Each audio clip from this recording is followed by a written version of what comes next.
রাজ্য সরকারি কর্মচারীদের ডিএ নিয়ে এক প্রকার বঞ্চনার অভিযোগ তুলে জেলা শাসকের দ্বারস্থ হতে চলেছেন জলপাইগুড়ি 12 জুলাই কমিটির নেতৃত্বে কর্মচারী শিক্ষকদের যৌথ মঞ্চ। জলপাইগুড়ি প্রেস ক্লাবে একটি সাংবাদিক সম্মেলন করে একথা নিখিলবঙ্গ প্রাথমিক শিক্ষক সমিতির সম্পাদক বিপ্লব ঝা জানান।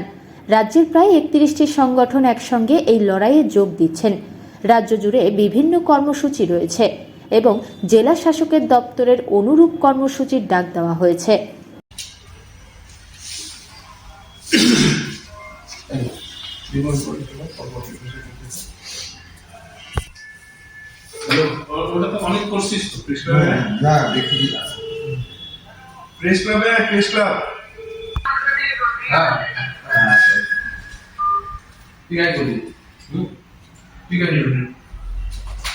আমাদের গোটা রাজ্যে আমাদের প্রায় 33টা সংগঠন ঐক্যবদ্ধভাবে আরেকটা জায়গায় 28টা সংগঠন ঐক্যবদ্ধভাবে লড়াই করছেন ডিএর দাবিতে, এবং সেই লড়াইয়ের অংশ হিসেবে 17 তারিখ কলকাতায় রাজভবন অভিযান আছে, বিধানসভা অভিযান আছে, ডেপুটেশন আছে কেন্দ্র ও রাজ্য সরকারের কাছে।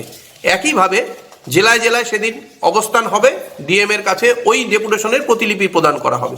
আমাদের এখানে 1টার সময় কর্মচারী ভবনে মিলিত হয়ে আমরা মিছিল করে ডিএম অফিসে যাব, অবস্থান করব, ডিএম এর কাছে ওই কলকাতা ডেপুটেশনের প্রতিলিপি আমরা প্রদান করব। কবে? এটা হচ্ছে 17 তারিখ। 17 তারিখ মানে শুক্রবার। আর ওই দিনই আমরা, এটা হবে দুপুর 1টার সময়, 2টো থেকে অবস্থান।